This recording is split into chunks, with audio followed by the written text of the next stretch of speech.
Wahnsinn. OCG. OCG. We were just talking about health being inside the psyche, or health and disease, logically both, being in the psyche. And you're dealing with it. So how hard do you get at the people, so to speak, to really bring people to the point where it hurts, that they might recognize where diseases or their problems, for example, come from? So how hard do you get at them? Do you confront the people? Do you mirror people? How do you handle the whole thing? We don't have to take them to the point of pain. That's what they come with. They see that it works with us. They notice that we have something vibrating in us that they would like to have. And then they feel their pain and they come and want to get rid of that pain. We do not torture anyone. But we help them to find the obstacles themselves that separate them from this stream of life. So it's actually the other way around. We don't press anything into the people, but bring something forth out of them. We say, you have the disposition, you can function like a swarm as well. You can recognize in everyday life where God is inside and where not, just as we do, the top of what you admire. But of course, you have to learn standing on the surfboard, to say it figuratively. You have to learn standing on it. You'll fall down a couple more times. There are a few tricks, a few principles again, and we then take them to an evaluation, and then they'll learn that in more or less 3 days. Good. Could you explain these principles a little bit? Maybe one or two explanations. So what's a principle where you say, if that happens, this is what results from it? So I'll get right to the point. The voice of God, if you want to define it, it is of course a bit humanly spoken now. It shows itself in our words, in our thoughts, in our deeds, when He does what is to happen. And we are all lived. I have to say this first. The matrix lives us, the initial matrix. I'm not talking about a human matrix. Everything that is to happen manifests itself in a peace that is absolutely supernatural. So not a human kind of peace, but it's a power.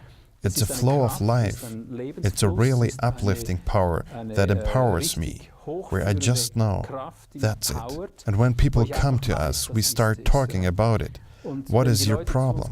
And then everything really goes down. You realize it is incurable mostly. And when you then discuss these pains of them, we want to know how it came to that. And while they are talking, you notice in the atmosphere, everyone who is talking makes the atmosphere sloshing up or down like water. Of course, they enter our basic atmosphere. It's pretty high up. And when someone tells nonsense, or what is not valid, what is not covered by reality, then the whole atmosphere sinks down. And then we say, who notices now that something has just changed when this person said this or that sentence? Then all hands go up, everyone feels it. And then another one talks, and we say, have you noticed how it went up again now? Who noticed it? Then everyone is holding their hands up again. And so we begin to level them in so that they will pay attention to everything they say.